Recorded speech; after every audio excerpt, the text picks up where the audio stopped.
आज प्रसंग हूँ ईश्वर क्यों मानू व्यवहार करती ईश्वर क्यों मानू व्यवहार करती। प्रिय भाई भौणी माने आम बाइबल रे देखू जे परमेश्वर विभिन्न समय विभिन्न लोक मान व्यवहार कर। आज स्वल्प समय मध्य आम देखा माने आमर बैकग्राउंड कौन प्रभु सबू जानती आउ से व्यवहार मध्य करती। आज प्रसंग होची ईश्वर क्यों मानू व्यवहार करती। प्रेरित 7 पर्व 22 पद प्रेरित 7 पर्व 22 पद। ଆଉ ମୂଷା ମିଶରୀୟ ମାନଙ୍କ ସମସ୍ତ ବିଦ୍ୟାରେ ଶିକ୍ଷିତ ହୋଇ ବାକ୍ୟ ଓ କର୍ମରେ ପରାକ୍ରମୀ ହେଲେ। ଏଠି ଆମେ ଦେଖୁଛୁ ମଶାଙ୍କ ବିଷୟ ଲେଖା ଯାଉଛି। ମଶା କେମିତି ଥିଲେ ବୋଲି ଲେଖା ଯାଉଛି। ଆଉ ମଶା ମିଶରୀୟ ମାନଙ୍କ ସମସ୍ତ ବିଦ୍ୟାରେ ଶିକ୍ଷିତ ହୋଇ ବାକ୍ୟ ଓ କର୍ମରେ ପରାକ୍ରମୀ ହେଲେ। ତାପରେ ଆପଣ ଦେଖିବେ 35 ପଦ। କିଏ ତୁମ୍ଭକୁ ଶାସନକର୍ତ୍ତା ଓ ବିଚାରକ ସ୍ୱରୂପେ ନିଯୁକ୍ତ କଲା ବୋଲି କହି ଏହି ଯେଉଁ ମୂଷାଙ୍କୁ ସେମାନେ ଅଗ୍ରାହ୍ୟ କଲେ ତାଙ୍କୁ ଈଶ୍ୱର ବୁଦାରେ ଦର୍ଶନ ଦେଇଥିବା ଦୂତଙ୍କ ସହାୟତାରେ ଶାସକ ଓ ଉଦ୍ଧାରକର୍ତ୍ତା କରି ପ୍ରେରଣ କଲେ। ଏଠି ଏବେ ପରମେଶ୍ୱର କଣ କରୁଛନ୍ତି ମଶାଙ୍କୁ ଶାସକ ଆଉ ଉଦ୍ଧାରକର୍ତ୍ତା କରି ପ୍ରେରଣ କଲେ। ପ୍ରଭୁ କଣ କରୁଛନ୍ତି ମଶାଙ୍କୁ ପ୍ରେରଣ କରୁଛନ୍ତି ମଶାଙ୍କୁ ବ୍ୟବହାର କରୁଛନ୍ତି। ମଶା କେମିତି ଥିଲେ ମିଶରୀୟ ସମସ୍ତ ବିଦ୍ୟାରେ ଶିକ୍ଷିତ ହୋଇ ବାକ୍ୟ ଓ କର୍ମରେ ପରାକ୍ରମୀ ହେଲେ। ମାନେ ମିଶର ଦେଶର ରକ୍ଷା କରିବା ପାଇଁ ମିଶର ଦେଶରେ ହିଁ ଜଣେ ଶିକ୍ଷିତ ଲୋକ ଥିଲେ ଶିକ୍ଷିତ ହେଇଥିଲେ। ଆଉ ଏପରି ଏକ ବ୍ୟକ୍ତିଙ୍କୁ ଯେ ଆପଣ ଲୋକମାନଙ୍କୁ ଉଦ୍ଧାର କରି ଆଣିପାରିବେ। ମଶା ତାଙ୍କ ସମୟରେ ଭାବୁଥିଲେ ମୁଁ ଉଦ୍ଧାର କରିବି ବୋଲି କିନ୍ତୁ ପ୍ରଭୁ ତାଙ୍କ ସମୟରେ ଉଦ୍ଧାର ପ୍ରଭୁଙ୍କ ନିରୂପିତ ସମୟରେ ପରମେଶ୍ୱର ମଶାଙ୍କୁ ବ୍ୟବହାର କରୁଛନ୍ତି। ମଶା କିଏ ସେ ମିଶ୍ରୀୟ ସମସ୍ତ ବିଦ୍ୟାରେ ଶିକ୍ଷିତ ଥିଲେ ବାକ୍ୟ ଆଉ କର୍ମରେ ପରାକ୍ରମୀ ମଧ୍ୟ ଥିଲେ। ସେ କହୁଛନ୍ତି ମୁଁ ଜଡ ଯିବା ମୋ କଥା କହିପାରିବି ନାହିଁ ଏସବୁ ତାଙ୍କର ଷ୍ଟୋରି ଯିବାକୁ ଇଚ୍ଛା ନାହିଁ। କିନ୍ତୁ ପ୍ରଭୁ କଣ କହୁଛନ୍ତି ଯିବା ତମକୁ କିଏ ଦେଇଛି। ତ ଏଇଠି ଆମେ ଦେଖୁଛୁ 35 ପଦରେ କିଏ ତୁମକୁ ଶାସନ କର୍ତ୍ତା ଓ ବିଚାରକର୍ତ୍ତା ନିଯୁକ୍ତ କଲା ବୋଲି କହି ଏଇ ଯୋଉ ମଶାଙ୍କୁ ସେମାନେ ଅଗ୍ରାହ୍ୟ କଲେ। ଲୋକମାନେ କହୁଛନ୍ତି କିଏ ତତେ ପଠେଇଲା। ସେତେ ଯିବା ପୂର୍ବରୁ ପଚାରୁଛି ଜାଣିଛନ୍ତି ଲୋକମାନେ ପଚାରିବେ କିଏ ପଠେଇଲା।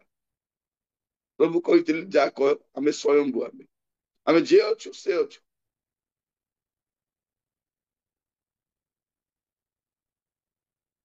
ତାଙ୍କୁ ଈଶ୍ୱର କଣ କରୁଛନ୍ତି ବୁଦାରେ ଦର୍ଶନ ଦେଇ ଦୂତଙ୍କ ସହାୟତାରେ ଶାସକ ଓ ବିଚାରକର୍ତ୍ତା ଶାସକ ଉଦ୍ଧାରକର୍ତ୍ତା କରି ପ୍ରେରଣ କଲେ।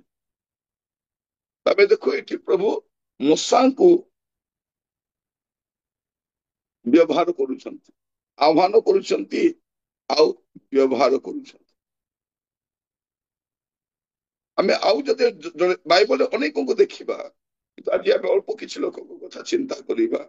ଆମୋସ ତାର 7 ପର୍ବ ଆମୋସ ଭବିଷ୍ୟତ ବକ୍ତାଙ୍କ ପୁସ୍ତକ 7 ପର୍ବ 14 ପଦ ଆଉ 15 ପଦ। ତହିଁରେ ଆମୋସ ଉତ୍ତର କରି ଅମତ୍ସ୍ୟକୁ କହିଲେ ମୁଁ ଭବିଷ୍ୟତ ବକ୍ତା ନଥିଲି କିମ୍ବା କୌଣସି ଭବିଷ୍ୟତ ବକ୍ତାର ପୁତ୍ର ନଥିଲି ମାତ୍ର ମୁଁ ଗୋପାଳକ ଓ ଡିମିରି ବୃକ୍ଷର କୃଷକ ଥିଲି। ପୁଣି ସଦାପ୍ରଭୁ ପଲର ପଶ୍ଚାତ ଗମନରୁ ମତେ ନେଲେ ଓ ସଦାପ୍ରଭୁ ମତେ କହିଲେ ଯାଅ ଆମ୍ଭର ଇସ୍ରାଏଲ ଲୋକ ନିକଟରେ ଭବିଷ୍ୟତ ବାକ୍ୟ ପ୍ରଚାର କର। ସେଠି ଆମେ ଦେଖିଲୁ ମଶାଙ୍କ ବିଷୟରେ। ଏବେ ଆମେ ଦେଖୁଛୁ ଆମୋସଙ୍କ ବିଷୟରେ। ଆମୋସ କଣ ବୋଲି କହୁଛନ୍ତି, କହିଲେ ଆମୋସ ଉତ୍ତର କରି ଅମତିୟସକୁ କହିଲେ, ମୁଁ ଭବିଷ୍ୟତ ବକ୍ତା ନଥିଲି, ମୁଁ ଭବିଷ୍ୟତ ବକ୍ତା ନଥିଲି କିମ୍ବା କୌଣସି ଭବିଷ୍ୟତ ବକ୍ତାର ପୁତ୍ର ବି ନଥିଲି। ମାନେ ପ୍ରଭୁ ଆମର ବ୍ୟାକଗ୍ରାଉଣ୍ଡକୁ ବ୍ୟବହାର କରନ୍ତି।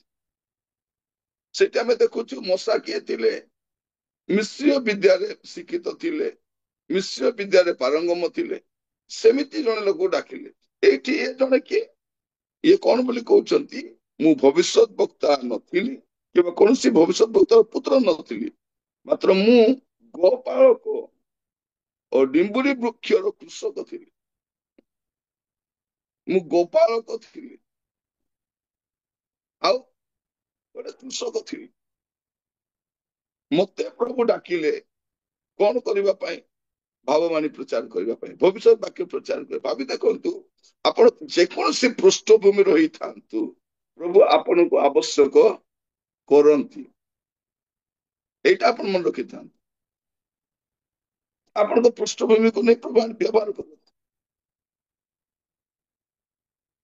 ଆମୋସଙ୍କୁ ପ୍ରଭୁ ବ୍ୟବହାର କରୁଛନ୍ତି। ଲେଖା ଅଛି, ପୁଣି ସଦା ପ୍ରଭୁ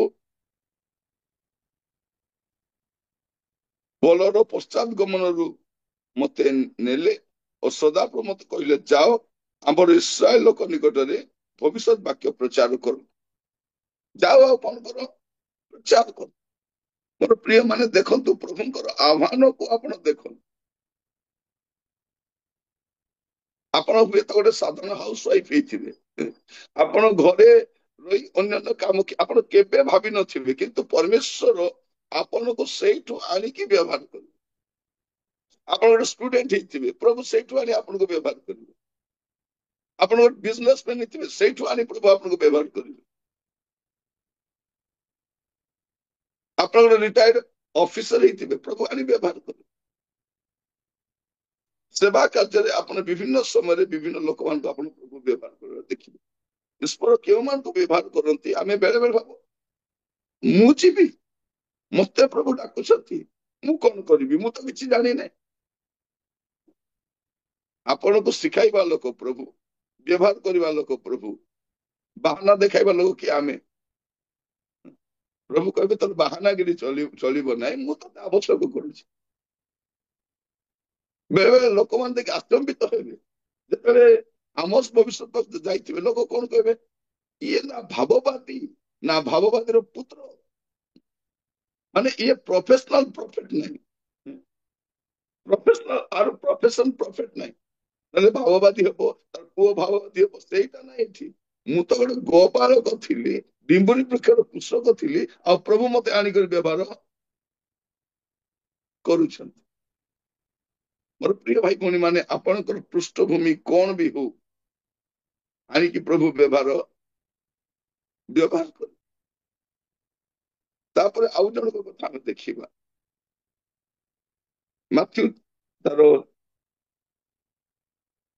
4 ପର୍ବ 18-19, ମାଥ୍ୟୁ 4 18-19। ସେ ଗାଲିଲି ସମୁଦ୍ର କୂଳରେ ଭ୍ରମଣ କରୁଥିବା ସମୟରେ ସିମୋନ, ଯାହାଙ୍କୁ ପିତର ବୋଲି କହନ୍ତି, ଆଉ ତାଙ୍କ ଭାଇ ଆନ୍ଦ୍ରିୟ, ଏହି ଦୁଇ ଭାଇଙ୍କି ସମୁଦ୍ରରେ ଭଉଁରୀ ଜାଲ ପକାଉଥିବା ଦେଖିଲେ, କାରଣ ସେମାନେ ମତ୍ସ୍ୟଜୀବୀ ଥିଲେ। ଯୀଶୁ ସେମାନଙ୍କୁ କହିଲେ, ମୋହର ଅନୁଗମନ କର, ମୁଁ ତୁମ୍ଭମାନଙ୍କୁ ମନୁଷ୍ୟ ଧରିବା ଶିଖାଇବି। ଏଠି କାହାକୁ ଆମେ ଦେଖୁଛୁ, ସିମୋନ ପିତରଙ୍କୁ ଦେଖୁଛୁ। ଇଏ କଣ କରିବା ଲୋକ, ମାଛ ଧରିବା ଲୋକ। ମାନେ ବ୍ୟାକଗ୍ରାଉଣ୍ଡ ଦେଖନ୍ତୁ, ପ୍ରଭୁ ଏମିତି କି ଲୋକକୁ ବ୍ୟବହାର କରିବେ ବୋଲିବାଟା ନାହିଁ। ମଶା ମିଶ୍ର ବିଦ୍ୟାରେ ଶିକ୍ଷିତ ଥିଲେ, ସୁଶିକ୍ଷିତ ଥିଲେ, ସୁସଭ୍ୟ ଥିଲେ। ସେମିତିକା ଲୋକ ଯେ ଶ୍ୱଶୁର ଘରେ ମେଷ ଚଲାଉଛନ୍ତି, ଆଉ ପ୍ରଭୁ ତାଙ୍କୁ ସେଠୁ ଡାକିଲେ, ତାଙ୍କୁ ଆଣି ବ୍ୟବହାର କଲେ। ଆମୋସ ଭାବବାଦୀ ନଥିଲେ କି ଭାବବାଦୀ ପୁତ୍ର ନଥିଲେ, ଗୋଟେ ଗୋପାଳକ ଥିଲେ, ଆଉ ଗୋଟେ ଡିମ୍ବୁରି ବୃକ୍ଷର କୃଷକ ଥିଲେ, ତାଙ୍କୁ ଆଣିକି ପ୍ରଭୁ ବ୍ୟବହାର କରୁଛନ୍ତି। ଏଇଠି ଦେଖିବେ ଆପଣ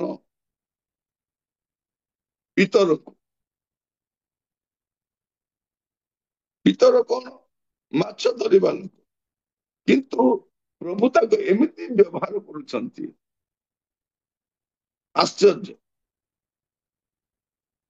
ଲୋକମାନେ କହିବା କାରଣ କଲେ ଏମାନେ କଣ ସେ ଅଜ୍ଞାନ ଲୋକମାନେ ନୁହନ୍ତି, ଯେମାନେ ଯୀଶୁଙ୍କ ପଛରେ ପଛରେ ବୁଲୁଥିଲେ। ଏମାନେ ଭିତର ଆଗ କଥା ହେବା ଲୋକ, ଭିତରଙ୍କ ଭୟ ମଧ୍ୟ ଗୋଟେ ଅଛି, ଭୟର ଲୋକ। କିନ୍ତୁ ପ୍ରଭୁ ଏ ପ୍ରକାର ଲୋକକୁ ମଧ୍ୟ ପେଣ୍ଟିକସ୍ ଦିନ ପରେ ଆପଣ ଦେଖିବେ ହଜାର ହଜାର ସଂଖ୍ୟାର ଲୋକ ପରିବର୍ତ୍ତନ ହେଇକି ଆସୁଛନ୍ତି।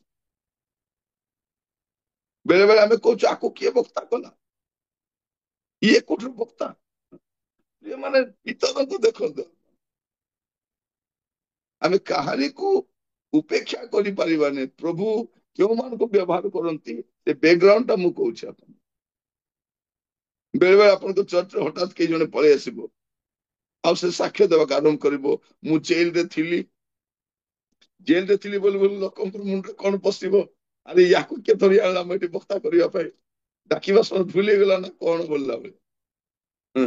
ଆପଣ ବେଳେ ବେଳେ ଦେଖିବେ ଅନେକ ଲୋକ ଚର୍ଚ୍ଚରେ ଆସି ସାକ୍ଷ୍ୟ ଆରମ୍ଭ କରିବେ, ଟିକେ କହିଲେ ଲୋକ ଖୁସି ହେବେ ପରା ବୋଲି କହିଲା ବେଳକୁ ଲୋକ ଦୁଃଖୀ ହେଇଯିବେ। ଯେତେ ସମସ୍ତେ ଟିକେ କହିବେ ଆଜ୍ଞା ଆପଣଙ୍କ ସାକ୍ଷ୍ୟ ଟିକେ କୁହନ୍ତୁ, ଆଜ୍ଞା ଆପଣଙ୍କ ସାକ୍ଷ୍ୟ ଟିକେ ଶୁଣିବା ପାଇଁ ଇଚ୍ଛା।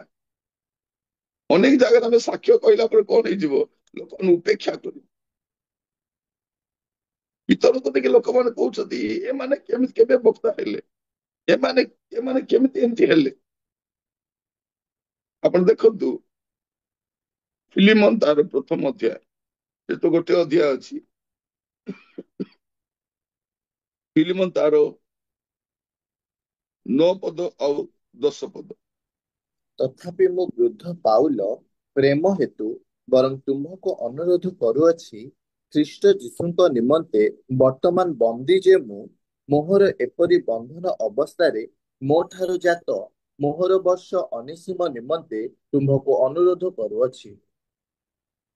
କଣ କରୁଛନ୍ତି, ଅନିସିମଙ୍କୁ ପାଉଲ କୋଉଠି ପାଇଲେ, ବନ୍ଦୀ ଗୃହରେ।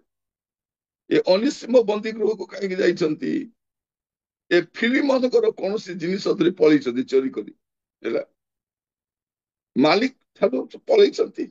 ସେଇ ସମୟରେ କ୍ରୀତଦାସ ମାନଙ୍କ ଶରୀରରେ ଗୋଟେ ଚିହ୍ନ ଗୋଟେ ଦିଆଯାଉଥିଲା, ଗୋଟେ କଏନ ଟାଇପ ର ଚିହ୍ନ ବେକରେ ଓଳାଇଥିବେ ବାନ୍ଧିଥିବେ। ଆପଣ ଦେଖିବେ ରେଲୱେ ଷ୍ଟେସନରେ କୁଲି ମାନଙ୍କ ହାତରେ ଗୋଟେ ବାନ୍ଧିଥାନ୍ତି, ମାନେ କୁଲି ବୋଲି ଜାଣିବା ପାଇଁ। ନହେଲେ ଆପଣ ରେଲୱେ ଷ୍ଟେସନରେ କୁଲି ଖୋଜି ପାରିବେନି, ସେମାନଙ୍କୁ ଦେଖିଲେ ଜଣା ପଡେ ମାନେ କୁଲି ବୋଲିକି। ତ ସେଇ ସମୟରେ କ୍ରୀତଦାସ ମାନଙ୍କୁ ସେଇ ପ୍ରକାର ଗୋଟେ ଚିହ୍ନ ଦିଆଯାଉଥିଲା। ତ ଇଏ ଚୋରି କରି ପଳାଉଛନ୍ତି, ତାଙ୍କୁ ଧରିକିରି ବନ୍ଦୀ ଗୃହରେ ପକେଇଲେ। ଆଉ ସେଇ ବନ୍ଦୀ ଗୃହରେ କିଏ ଅଛନ୍ତି, ସେଇ ବନ୍ଦୀ ଗୃହରେ ପାଉଲ ଅଛନ୍ତି। ଆଉ ସେ ବନ୍ଦୀ ଅବସ୍ଥାରେ ହିଁ ପାଉଲ କଣ କରୁଛନ୍ତି, ତାଙ୍କର ଉଦ୍ଧାରର କାରଣ ହଉଛନ୍ତି, ତାଙ୍କର ବାକ୍ୟ ଶୁଣିକି ସେ ପରିବର୍ତ୍ତନ ହଉଛନ୍ତି। ଆପଣ ଯଦି ପଢିବେ କଲୋସିୟ 4 ପର୍ବ 9 ପଦଟି ପଢନ୍ତୁ। ତାଙ୍କ ସଙ୍ଗରେ ମୁଁ ବିଶ୍ୱସ୍ତ ଓ ପ୍ରିୟ ଭ୍ରାତା ଅନିସିମଙ୍କୁ ପଠାଇଲି, ସେ ତୁମ୍ଭମାନଙ୍କ ମଧ୍ୟରୁ ଜଣେ। ସେମାନେ ଏହି ସ୍ଥାନର ସମସ୍ତ ବିଷୟ ତୁମ୍ଭମାନଙ୍କୁ ଜଣାଇବେ। ଏବେ ଦେଖନ୍ତୁ କିଏ ଯାଉଛନ୍ତି, ଅନିସିମ। ତାଙ୍କ ବିଷୟରେ କଣ ଲେଖା ଅଛି, ମୁଁ ବିଶ୍ୱସ୍ତ ଓ ପ୍ରିୟ ଭ୍ରାତା। ଏବେ କଣ ହେଇଯାଇଛନ୍ତି, ସେ ବିଶ୍ୱସ୍ତ ବି ହେଇଯାଇଛନ୍ତି ଆଉ ପ୍ରିୟ ବି ହେଇଯାଇଛନ୍ତି। ବନ୍ଦୀ ଗୃହରୁ ଆମେ କହୁଛୁ ନା ତୁମେ କୋଉଠୁ ଆସିଛ, ମୁଁ ଫରେନ ରିଟର୍ଣ୍ଣସ। ଆଉ ତୁମେ କୋଉଠୁ ଆସିଛ, ନାଇଁ ମୁଁ ଅମକ ବାଇବଲ କଲେଜରେ ପଢିଛି। ତୁମେ କୋଉଠୁ ଆସିଛ, ମୁଁ ଅମକ କଲେଜରୁ ଆସିଛି। ଅନିସେମକୁ ପଚାରିବେ ତୁମେ କୋଉଠୁ ଆସିଛ, ନାଇଁ ମୁଁ ଜେଲରୁ ପରିବର୍ତ୍ତନ ହେଇକି ଆସିଛି। ଜେଲ ଫେରନ୍ତା ସେବକ ପ୍ରଭୁ ବ୍ୟବହାର କରନ୍ତି। ଆପଣ ବାଇବଲରେ ଏ ପ୍ରକାର ଅନେକଙ୍କୁ ଦେଖିବେ ଯେଉଁମାନଙ୍କୁ ପ୍ରଭୁ ବ୍ୟବହାର କରିଛି। ପରବର୍ତ୍ତୀ ସମୟରେ ଅନିସିମ ଗୋଟେ ବହୁତ ବଡ ସେବକ ହେଲେ ବୋଲି ବାଇବଲ ପଣ୍ଡିତ ମାନେ କୁହନ୍ତି, ଆଉ ତାଙ୍କ ବିଷୟରେ ଲେଖାଯାଏ। ବାଇବଲ ଇତିହାସ ଲେଖିଲା ବେଳକୁ, ମଣ୍ଡଳୀ ଇତିହାସ ଲେଖିଲା ବେଳକୁ ତାଙ୍କ ବିଷୟ ବି ଲେଖାଯାଏ। ସେ ବହୁତ ବଡ ସେବା କାର୍ଯ୍ୟ ରହିଥିଲେ। ସେ ପ୍ରଭୁ ଆମମାନଙ୍କୁ ଅନୁଗ୍ରହ କରନ୍ତୁ। ପିତର କେମିତି ଥିଲେ, ସେ ମାଛ ଧରିବା ପ୍ରେରିତ ତାର 18 ପର୍ବ 3 ପଦ, ପ୍ରେରିତ 18 ପର୍ବ 3 ପଦ। ପୁଣି ସମ ବ୍ୟବସାୟୀ ଥିବାରୁ ସେମାନଙ୍କ ସହିତ ବାସ କଲେ, ଆଉ ସେମାନେ କର୍ମ କରିବାକୁ ଲାଗିଲେ, କାରଣ ବ୍ୟବସାୟରେ ସେମାନେ ତମ୍ବୁ ନିର୍ମାଣକାରୀ ଥିଲେ। ଏଠି ଆମେ ଦେଖୁଛୁ ପାଉଲଙ୍କ ବିଷୟରେ। ପାଉଲ କଣ ଥିଲେ? ତମ୍ବୁ ନିର୍ମାଣକାରୀ ଥିଲେ। ତାଙ୍କର କାମ ଥିଲା କଣ? ଟେଣ୍ଟ ମେକର ସେ। କିନ୍ତୁ ପ୍ରଭୁ ତାଙ୍କୁ କଣ କରୁଛନ୍ତି? ଚର୍ଚ୍ଚ ବିଲ୍ଡର ଭାବରେ, ମଣ୍ଡଳୀ ନିର୍ମାଣକାରୀ ଭାବରେ ବ୍ୟବହାର କରୁଛନ୍ତି। ତମ୍ବୁ ନିର୍ମାଣକାରୀ, କିନ୍ତୁ ପ୍ରଭୁ ତାଙ୍କୁ ମଣ୍ଡଳୀ ନିର୍ମାଣକାରୀ ଭାବରେ ବ୍ୟବହାର କରୁଛନ୍ତି। ଆଉ ପ୍ରଭୁ ତାଙ୍କୁ ଏମିତି ବ୍ୟବହାର କରୁଛନ୍ତି ଯେ ବାଇବଲରେ ମଧ୍ୟ ତାଙ୍କର ପୁସ୍ତକ ଗୁଡାକ ରହୁଛି, ତାଙ୍କର ଚିଠି ଗୁଡାକ ରହୁଛି। ନହେଲେ ପାଉଲଙ୍କ ରାସ୍ତା ତ ଅଲଗା ଥିଲା। ସେ ଭାବୁଥିଲେ କଣ? ମଣ୍ଡଳୀକୁ ତାଡନା କରିବି, ଏ ଯୀଶୁ ପଛରେ ଯିବା ଲୋକମାନଙ୍କୁ ସମସ୍ତଙ୍କୁ ସମୂଳେ ନଷ୍ଟ କରିଦେବି, ଆଉ ମୁଁ ପ୍ରିୟ ପାତ୍ର ହେବି। ଆଉ ସେ ତମ୍ବୁ ନିର୍ମାଣ କରି ଜୀବିକା ନିର୍ବାହ କରୁଥିଲେ। ଏମିତି ଜଣେ ଲୋକକୁ ପ୍ରଭୁ ଡାକି ବ୍ୟବହାର କରୁଛନ୍ତି। ବ୍ୟାକଗ୍ରାଉଣ୍ଡ ଦେଖନ୍ତୁ। ବାଇବଲର ପରମେଶ୍ୱର ଗଡ ଅଫ ଭେରାଇଟିଜ, ତାଙ୍କୁ ବିଭିନ୍ନ ପ୍ରକାର ଲୋକ ଦରକାର, ସେତେ ସୃଷ୍ଟି କରିଛନ୍ତି। ଆପଣ ଦେଖିବେ ସେବା କାର୍ଯ୍ୟରେ ବିଭିନ୍ନ ପୃଷ୍ଠଭୂମିରୁ ଆସିବା ଲୋକ ଥିବେ, ବିଭିନ୍ନ ପୃଷ୍ଠଭୂମିରୁ। ମୁଁ ଯେତେବେଳେ ସେବା କରୁଥିଲି, ମୋ ସହକର୍ମୀ ମାନେ ମଧ୍ୟ ବିଭିନ୍ନ ପୃଷ୍ଠଭୂମିରୁ ଆସିଥିଲେ। ଜଣେ ଗୋଟେ ପୂଜାରୀ ଥିଲେ, ସେ ପୂଜା ବିଧି ଛାଡି ସେ ଯୀଶୁଙ୍କ ସେବା କରିବାକୁ ଆସିଥିଲେ। ଆଉ ଜଣେ ଭାଇ, ସେ ଏମିତି ଗାଈ ଗୋରୁ ଚରଉଥିଲେ, ପାଠ ବି ପଢି ନାହାନ୍ତି, ସେ ବି ଆସିଥିଲେ। ଆଉ ଜଣେ ଭାଇ, ସେ ବି ପୂଜାରୀ ପରିବାର, ସେ ପୂଜା ବିଧି କରିବି ନାହିଁ ବୋଲି ସେ ସେବା ପାଇଁ ଆସିଥିଲେ। ସେ କେମିତି ସେବା ଆସିଲେ? ତାଙ୍କର ରିଲେଟିଭ ଘରକୁ ସେ ଯାଇଥିଲେ। ବାଇବଲ ତାଙ୍କୁ ବହୁତ ସୁନ୍ଦର ଦେଖାଗଲା। ତାଙ୍କ ଘରୁ ବାଇବଲ ଚୋରି କରି ପଳେଇ ଆସିଥିଲେ ସେ। ଇଏ ଯୋଉ ପୂଜାରୀ ଜଣଙ୍କ ଘରକୁ ଯାଇଛନ୍ତି, ଆଉ ତାଙ୍କ ରିଲେଟିଭ ଘରେ, ସେମାନେ ପ୍ରଭୁଙ୍କୁ ଜାଣନ୍ତି। ବାଇବଲ ସୁନ୍ଦର ଦେଖାଗଲା, ଗୋଲ୍ଡେନ କଲର ବାଇବଲ ଟା ଦେଖାଗଲା, ଚୋରିକିରି ସକାଳେ ପଳେଇ ଆସିଛନ୍ତି। ଆସିକି ସେ ପଢିକି ସେ ପରିବର୍ତ୍ତନ ହେଇଗଲେ। ତାପରେ କହିଲେ, ବାବୁରେ ତୁ ତ ଆମର ପରିବାର ଏବେ ନେକ୍ସଟ ପୂଜାରୀ, ତୁ ଏକା ପାଠ ସାଠ ପଢିଛୁ, ତୁ ଟିକେ ପୂଜା ହେଲେ ଭଲ, ପୂଜା ବିଧି କରିବି ନାହିଁ। ଏବେ ସେ ଗୋଟେ ଉତ୍ତମ ସେବକ ଭାବରେ କାମ କରୁଛନ୍ତି।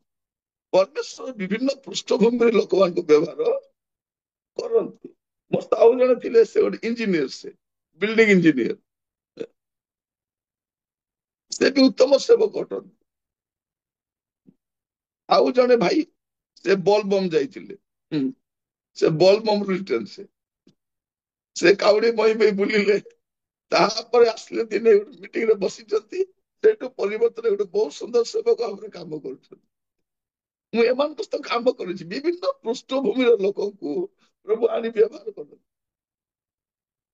ଏବେ ସେ ଓଡିଶାର ଏହି ସେବା କାର୍ଯ୍ୟ କରୁଛନ୍ତି। ମୋର ପ୍ରିୟ ଭାଇ ଭଉଣୀ ମାନେ, ମୁଁ କହିବା ପାଇଁ ଚାହେଁ, ପରମେଶ୍ୱର ବିଭିନ୍ନ ପୃଷ୍ଠଭୂମିରୁ ଲୋକମାନେ, ଏଠି ଆମେ ଦେଖୁଛୁ ପାଉଲ ଗୋଟେ ତମ୍ବୁ ନିର୍ମାଣକାରୀ ଥିଲେ। ପ୍ରଥମ କରନ୍ଥୀୟ ତାର 3 ପର୍ବ 10 ପଦ।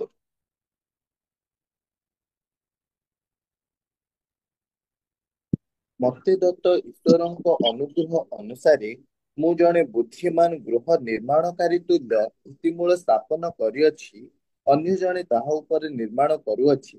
କିନ୍ତୁ ପ୍ରତ୍ୟେକ ଲୋକ ତାହା ଉପରେ କିପରି ନିର୍ମାଣ କରୁଅଛି, ସେ ସମ୍ବନ୍ଧରେ ସାବଧାନ ହେଉ।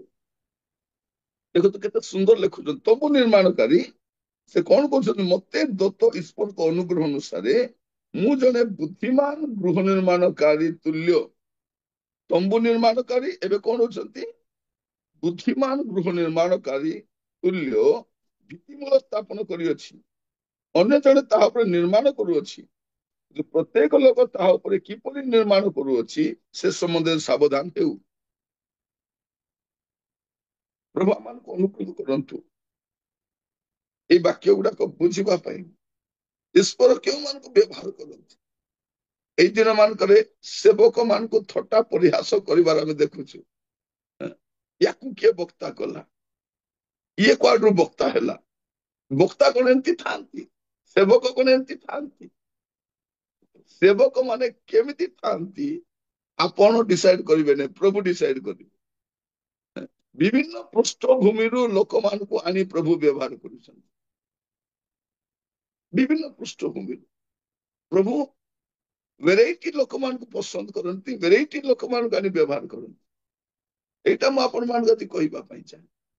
ମୋର ପ୍ରିୟ ଭାଇ ଭଉଣୀ ମାନେ, ପାଉଲ ଜଣେ ତମ୍ବୁ ନିର୍ମାଣ କରିଥିଲେ, ପ୍ରଭୁ ତାଙ୍କୁ ମଣ୍ଡଳୀ ନିର୍ମାଣକାରୀ ଭାବରେ ଆଣି ବ୍ୟବହାର କରୁଛନ୍ତି।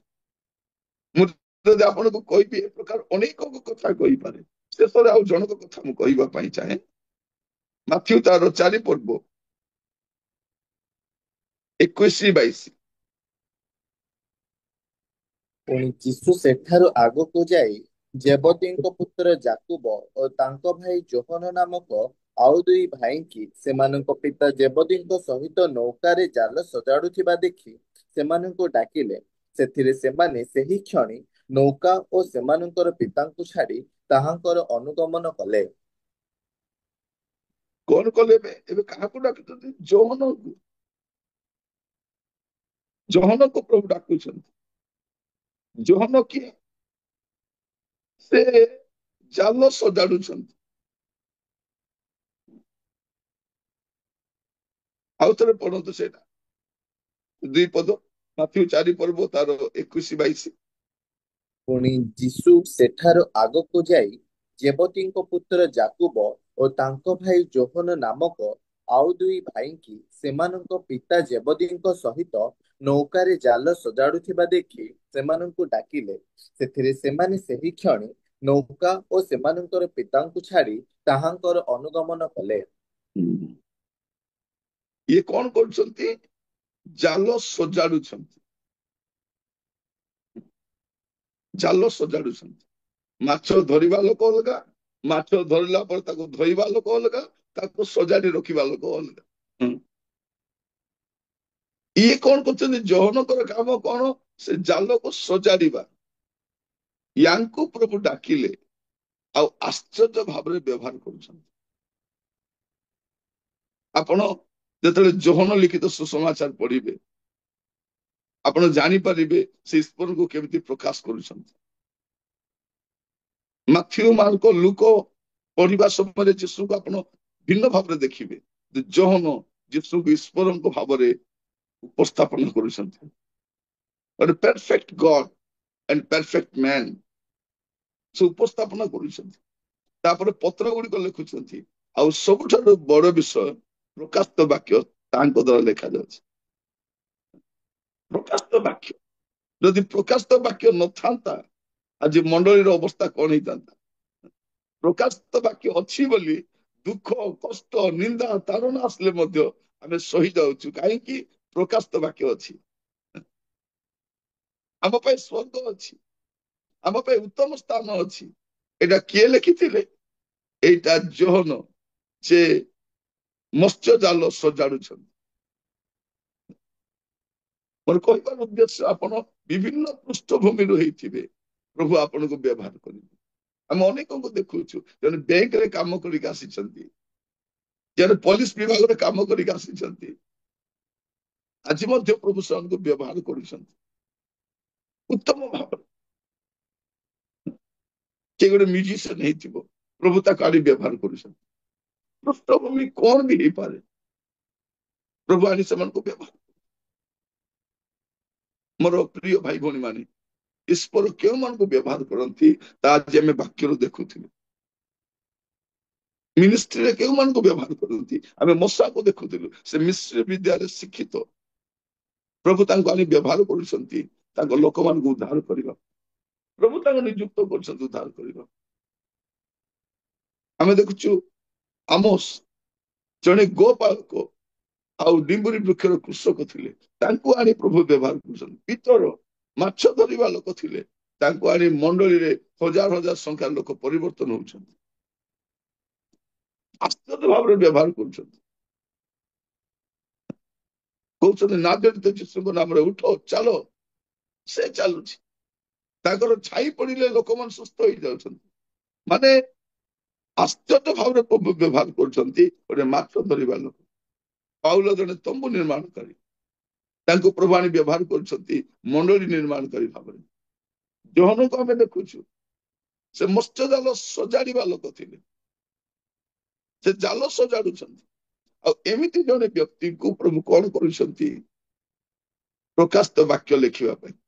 ମୁଁ ଆପଣମାନଙ୍କୁ ପୁଣି ଥରେ କହିବା ପାଇଁ ଚାହେଁ, ପ୍ରକାଶିତ ବାକ୍ୟ ଯଦି ନଥାନ୍ତା, ଆଜି ମଣ୍ଡଳୀ ଏତେ ତାଡନା ମଧ୍ୟରେ, ଏତେ କଷ୍ଟ ମଧ୍ୟରେ ସ୍ଥିର ରହି ପାରିନଥାନ୍ତା। ଆମେ ଜାଣୁ ଯେ ଯୀଶୁ ହଉଛନ୍ତି ସର୍ବବିଜୟୀ, ସେ ଶାନ୍ତିର ରାଜ୍ୟ ସ୍ଥାପନ କରିବେ। ଆପଣ ଲୋକମାନଙ୍କ ପାଇଁ ଉତ୍ତମ ସ୍ଥାନ ସେ ରଖିଛନ୍ତି। ଏଇଟା ଆମକୁ ପ୍ରକାଶିତ ବାକ୍ୟ ଜଣାଉଛି। ଆଉ ଏଇଟା ପ୍ରଭୁ କାହା ଦ୍ୱାରା? ଯେ ମତ୍ସ୍ୟ ଜାଲ ସଜାଡୁଥିଲେ ଏପରି ଜଣେ ବ୍ୟକ୍ତିଙ୍କୁ ପ୍ରଭୁ ସେବାରେ ଡାକିଥିଲେ। ପ୍ରଭୁ କାହିଁକି ଡାକିଛନ୍ତି ସେ ଜାଣିଛନ୍ତି। ବିଭିନ୍ନ ବ୍ୟକ୍ତିଙ୍କୁ ବିଭିନ୍ନ ସମୟରେ ସେ ବ୍ୟବହାର କରିଛନ୍ତି। ପ୍ରଭୁ ଆପଣମାନଙ୍କୁ ମଧ୍ୟ ବ୍ୟବହାର କରୁଛନ୍ତି ଆଉ କରିବେ। ଆଉ ପ୍ରଭୁ ଡାକିବା ସମୟରେ ଆପଣ ଆଚମ୍ବିତ ହୁଅନ୍ତୁ ନାହିଁ। ଯୀଶୁ ଯେବେ ସେବାରେ ଆସିଲେ ଲୋକ କଣ କହିଲେ? ଇଏ ତ ସେ ବଢେଇଟା। ଯୀଶୁକୁ ସେମାନେ ବଢେଇ ଭାବରେ ଦେଖିଛନ୍ତି। ଆଶ୍ଚର୍ଯ୍ୟ, ଏ ବଢେଇଟା କେମିତି ଏମିତି ହେଲା? ହୁଏତ ଆପଣ ବି ଗୋଟେ ଛୋଟିଆ କାମ କରୁଥିବେ, ଛୋଟ ବ୍ୟବସାୟ କରୁଥିବେ, ପ୍ରଭୁ ଆପଣଙ୍କୁ ଆଣି ବ୍ୟବହାର କରିବେ। ମୋର ପ୍ରିୟ ଭାଇ ଭଉଣୀ ମାନେ, ସେବା କାର୍ଯ୍ୟରେ ଆପଣ ଅନେକ ପ୍ରକାର ଲୋକମାନଙ୍କୁ ଦେଖିବେ। ପ୍ରଭୁ ବିଭିନ୍ନ ଭାବରେ ଲୋକମାନଙ୍କୁ ବ୍ୟବହାର କରିଛନ୍ତି, ଆଶ୍ଚର୍ଯ୍ୟ ଭାବରେ ବ୍ୟବହାର କରିଛନ୍ତି।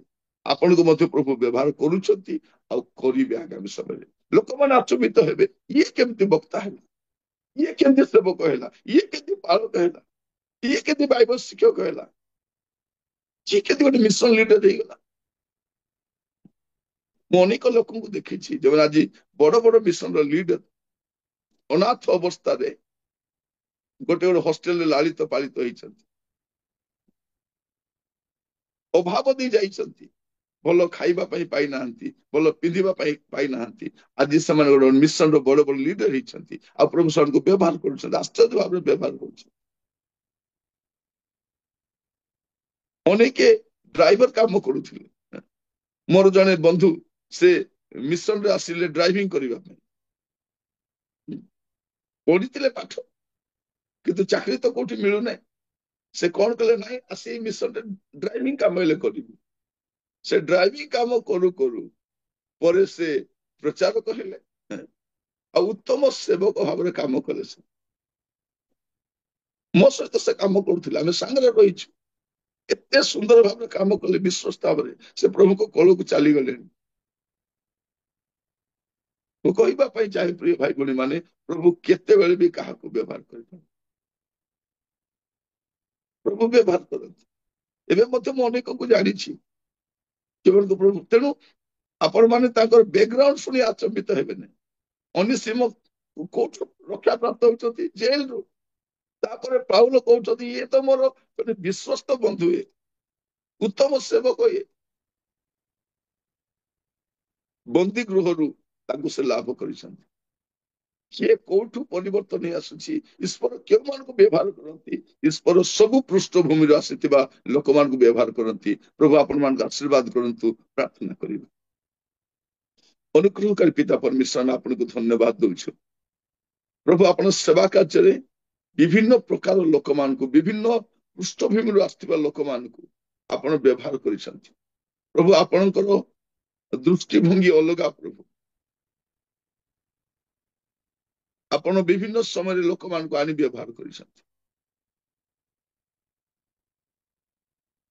ପ୍ରଭୁ ଆପଣ ମହାନ ପରମେଶ୍ୱର ଅଟନ୍ତି।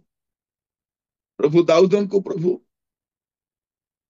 ସେ ମେଷ ପୋଲ ଚରେଇବା ଲୋକ ଆଣିକି ଆପଣ ତାଙ୍କୁ ଇସ୍ରାଏଲର ଗୋଟେ ମହାନ ରାଜା କଲେ। ପ୍ରଭୁ ଧନ୍ୟବାଦ ଦଉଛି ଆପଣଙ୍କର ଦୃଷ୍ଟିଭଙ୍ଗୀ ପାଇଁ। ପ୍ରଭୁ ଜଗତ ଦୃଷ୍ଟିରୁ, ସମାଜ ଦୃଷ୍ଟିରେ ହୁଏତ ଅନେକ ପ୍ରଭୁ ସେ ପ୍ରକାର ନୁହନ୍ତି, ଲୋକ ଦୋଷିଲା ଭଳିଆ ନୁହନ୍ତି, କିନ୍ତୁ ପ୍ରଭୁ ଆପଣ ସେମାନଙ୍କୁ ଆଶ୍ଚର୍ଯ୍ୟ ଭାବରେ ବ୍ୟବହାର କରୁଥିବାରୁ ମୁଁ ଆପଣଙ୍କୁ ଧନ୍ୟବାଦ ଦଉଛି। ଆପଣଙ୍କ ଦୃଷ୍ଟିଭଙ୍ଗୀ ପାଇଁ ଧନ୍ୟବାଦ ଦଉଛି। ପ୍ରଭୁ ଆପଣ ସମସ୍ତ ପୃଷ୍ଠଭୂମିର ଲୋକମାନଙ୍କୁ ଆଣି ବ୍ୟବହାର କରନ୍ତି। ଆଜି ଅନେକ ଭାଇ ଭଉଣୀ ମାନେ ଆଜି ବାକ୍ୟ ଶୁଣୁଛନ୍ତି, ପ୍ରଭୁ ସେମାନଙ୍କୁ ଆପଣ ଉତ୍ସାହିତ କରୁଛନ୍ତି, ଆପଣ ବି ସେମାନଙ୍କୁ ଡାକୁଛନ୍ତି ପ୍ରଭୁ, କିନ୍ତୁ ସେମାନେ ସେ ସ୍ୱରକୁ ବାରି ପାରୁନାହାନ୍ତି। ମୋ ପରି ଲୋକକୁ ପ୍ରଭୁ କଣ ବ୍ୟବହାର କରିବେ? ମୋ ପରି ଗୋଟେ ପୃଷ୍ଠଭୂମିରୁ, ଗୋଟେ ଛୋଟ ପରିବାରରୁ, ଛୋଟ ଗ୍ରାମରୁ ଆସିଛି, ମତେ କଣ ପ୍ରଭୁ ଆବଶ୍ୟକ କରନ୍ତି? ପ୍ରଭୁ ଆପଣ ସମସ୍ତଙ୍କୁ ଆବଶ୍ୟକ କରୁଛନ୍ତି। ଏହା ବୁଝି ପ୍ରଭୁ ସେମାନେ ନିଜ ସ୍ଥାନରେ ସେବାରେ ବ୍ୟବହୃତ ହେବା ପାଇଁ ସାହାଯ୍ୟ କର, ଆଶୀର୍ବାଦ କର, ଦୟା କର। ପ୍ରେମୀ ପିତା ପରମେଶ୍ୱର, ମୁଁ ଆପଣଙ୍କୁ ଅଶେଷ ଧନ୍ୟବାଦ ଦଉଛି ଆପଣ ଆମମାନଙ୍କର ପ୍ରାର୍ଥନା ଶୁଣିଥିବାରୁ। ପ୍ରତ୍ୟେକଙ୍କୁ ବାହୁଲ୍ୟ ରୂପେ ଆଶୀର୍ବାଦ କର, ଯତ୍ନ ନିଅ, ସହିତ ରହି କଢେଇ ନିଅ। ଆଦର, ମହିମା, ଗୌରବ ଆପଣଙ୍କୁ ଦେଇ ପ୍ରାର୍ଥନା ଆମର ପ୍ରାଣର ପ୍ରିୟ ଯୀଶୁଙ୍କ ନାମରେ ମାଗିଲି, ଆମେନ୍। ଆମେନ୍, ଆମେନ୍।